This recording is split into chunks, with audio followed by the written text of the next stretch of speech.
और पाकिस्तान में फ्यूल की कीमतों में हालिया इजाफे ने मईशत के तकरीबन हर शोबे को ही शदीद दबाव में डाल दिया है।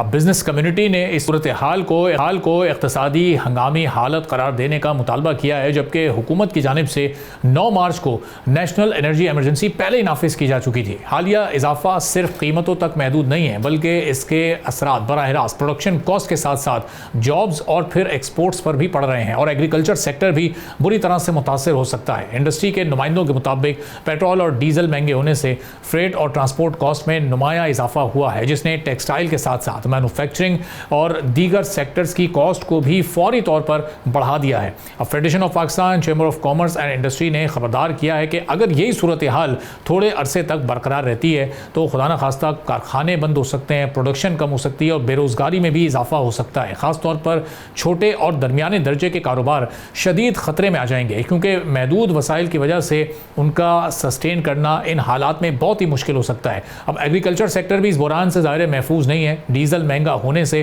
ट्रैक्टर के अलावा ट्यूबवेल और हार्वेस्टर्स का इस्तेमाल महंगा हो गया है। गो कि हुकूमत ने सब्सिडी का ऐलान ज़रूर किया है। अब ये सब कुछ फसलों की पैदावार को भी मुतासर कर सकता है और इसका बराह रास्त असर खुराक की कीमतों और पर पड़ेगा और ज़ाहिर महंगाई में इजाफा होगा, जिससे आम शहरी ख़ासतौर पर मजदूर और तनख्वाहदार तबका मुतासर होगा। अब ये तमाम सूरत हाल मशरक़ वस्ता तनाज़े से जुड़ी हुई है, जिसके नतीजे में आलमी तेल की कीमतों में इजाफा और सप्लाई चेन मुतासर हुई है। पाकिस्तान जो पहले ही महदूद फॉरेन एक्सचेंज और तकरीबन 25 दिन के फ्यूल रिजर्व पर रिलाय करता है और ज़ाहिर है इसी वजह से शदीद दबाव में इस वक्त हमारी ये पूरी मईशत है। और इसी पस मंज़र में हुकूमत ने एनर्जी एमरजेंसी नाफिज की थी, जिसका मकसद फ्यूल की बचत के साथ इम्पोर्ट प्रेशर को कम करना और मईशत को वक्ती सहारा देना है। लेकिन ये एक सेक्टर के लिए मखसूस इक़दाम है, मुकम्मल इकनॉमिक एमरजेंसी नहीं। अब कारोबारी हल्के हुकूमत से मुतालबा कर रहे हैं कि पेट्रोलियम लेवी आर्जी तौर पर ख़त्म की जाए, हुकूमती अखराजात कम किए जाएँ और ऑल्टरनेटिव एनर्जी पर फौरी तवज्जो दी जाए। अब एक्सपर्ट्स के मुताबिक अगर फौरी इक़दाम नहीं किए जाते तो ये बहरान मुल्क की मईशत को, उसकी इकॉनमी को थोड़ा सा स्लोनेस की जानिब ले जा सकता है, थोड़ा सुस्त रवि इसमें पैदा हो सकती है। इस पूरी सूरत हाल पर हम बात करेंगे। साकिब फैयाज साहब एक्टिंग प्रेसिडेंट हैं FPCCI के, हमारे साथ मौजूद हैं। साकिब साहब, ज़ाहिर है आप लोगों की ये डिमांड भी है कि हुकूमत जो इस वक्त बेहतरी के इक़दाम कर सकती है वो करे, लेकिन आपको क्या लगता है इसका इस वक्त स्पेस हुकूमत के पास मौजूद है? जब हम IMF प्रोग्राम में हम ज़ाहिर है पेट्रोलियम लेवी को अगर मुकम्मल तौर पर ख़त्म करते हैं तो उसके लिए IMF को कन्विंस करना ऑलमोस्ट इम्पॉसिबल होगा। ये कैसे गवर्नमेंट आप लोगों की डिमांड्स पूरी कर सकेगी? बहुत बहुत शुक्रिया, आपने जो अपना पॉइंट ऑफ व्यू पेश करने का मौका दिया। एक्चुअली बात यह है कि हम बिजनेसमैन हैं और हमेशा हम ये देखते हैं कि हमारे जो कंपेटिटर्स हैं उनकी कॉस्ट क्या आ रही है। तो जब हम देखते हैं कि ख़ास तौर पे जो हमारे कंपेटिटर्स मुल्क हैं, कंट्री वाइज जब हम देखते हैं तो फिर कंट्री वाइज जो हमारे कंपेटिटर्स हैं उसमें इंडिया, चाइना, वियतनाम, बांग्लादेश और मलेशिया। तो उसमें जब हमने सारा वो स्टडी किया और हमने उसमें ये देखा कि इसमें से किसी भी मुल्क ने अपने पेट्रोल की प्राइस जो है वो नहीं बढ़ाई।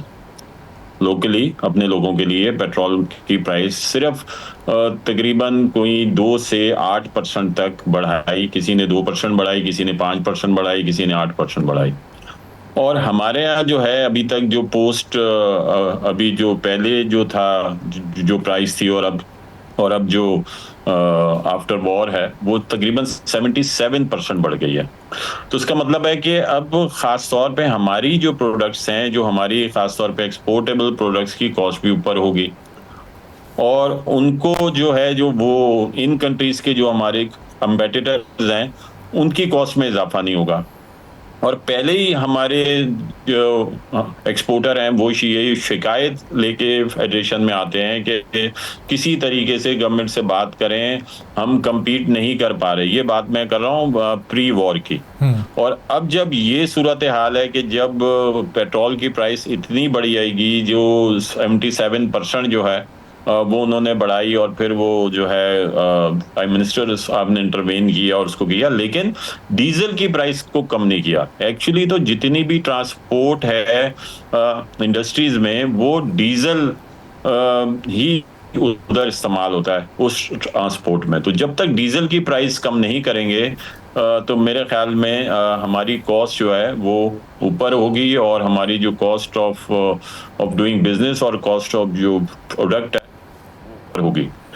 और आपने बात की कि जब तक हम लोग जो है वो फिर ऑल्टरनेट एनर्जी के ऊपर जाएं और ये करें कि कोई ऑल्टरनेट एनर्जी से हम लोग बिजली पैदा करें। एक्चुअली मसला क्या है कि जब ये बात हो रही थी कि इलेक्ट्रिक सेविंग करेंगे और जो मार्केट्स हैं वो पहले बंद करेंगे और हम उसकी सेविंग करेंगे, तो उस वक्त भी मैंने कहा था कि इलेक्ट्रिक सेविंग से तो हमें एज ए कॉम कोई फायदा नहीं होना, क्योंकि हमने उतनी बिजली इस्तेमाल करें या ना करें, जो इस्तेमाल नहीं करेगा वो उसका बिजली का बिल कम आएगा, लेकिन जो वो इस्तेमाल नहीं करेगा उसकी वजह से जो है वो उसमें जो है वो आ जाएगा।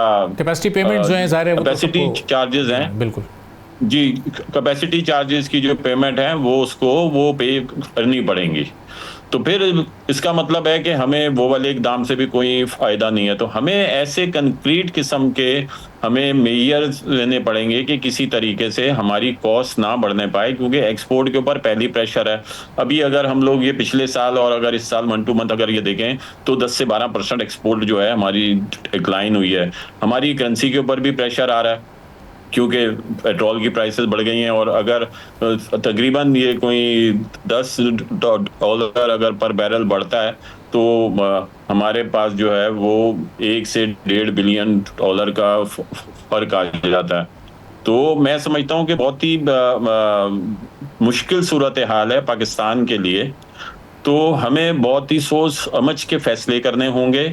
हमें तमाम गवर्नमेंट को चाहिए, तमाम स्टेक होल्डर्स को जो है वो उनके साथ मशावरत की जाए, जो भी फैसला करे उनको ऑन बोर्ड लें, ताकि हम अपने मुल्क के मफाद में जो भी हो वो तो फैसला कर सकें। बिजनेस कम्युनिटी जो है वो पूरी तरह सपोर्ट के लिए डीजल प्राइस की आपने बात की, उस पे तो डीजल और पेट्रोल प्राइस दोनों पे जो गवर्नमेंट ने फिर सब्सिडीज अनाउंस की हैं, वो बड़े ट्रक्स को भी, छोटे ट्रक्स को भी, ट्रैक्टर्स को भी, फिर पेट्रोल पर वो बाइक के यूजर्स को, रिक्शा यूजर्स को, तो ये इस सब्सिडी से इसका मतलब बिजनेस कम्युनिटी मुतमईन नहीं है, ये नाकाफी है अभी आप लोगों की नज़र में? नहीं, इतनी नहीं है। देखिए वो नाकाफी है, उतना नहीं है। वो आपने जो उनको जो जितनी अनाउंस की है उतना मेरे ख्याल में जो है ना वो उसमें जितना उनका इस्तेमाल है उतनी ये नहीं है, वो नाकाफी है। और इसको जो है उसको वो ये है कि जो भी सब्सिडी भी अनाउंस करे, कोई भी करे, हमसे मशावरत कर लें, हमारे साथ बैठें हम लोग, क्योंकि हम लोग जो हमारी जो है मेंबर ये ऑयल टैंकर्स एसोसिएशन भी हैं, ट्रांसपोर्टर्स भी हैं, एक्सपोर्टर्स एसोसिएशन भी हमारी मेंबर हैं। हम लोग अपेक्स बॉडी हैं, federation of Pakistan chamber of commerce. हमसे मशावरत कर लें, हमारे पास तमाम लोग आते हैं और अपने मसाइल लेकर आते हैं, और एग्जैक्ट हमारे पास जो होती है वो पिक्चर मौजूद है। तो हमारे साथ कोई भी ऐसी चीज होती है, कोई भी ऐसी पॉलिसी या कोई भी प्राइस बढ़ाने से पहले अगर मशावरत कर रहे हैं, और जाहिर बात है हम सब ने मिलके सपोर्ट करना है अपने मुल्क को, और अगर ये प्रॉब्लम है वॉर में जो है ये प्रॉब्लम है तो हम लोगों ने उसको मिलके इस मसले का हल करना है। सब्सक्राइब करें और बेल दबाएं ताकि कोई खबर रह न जाए।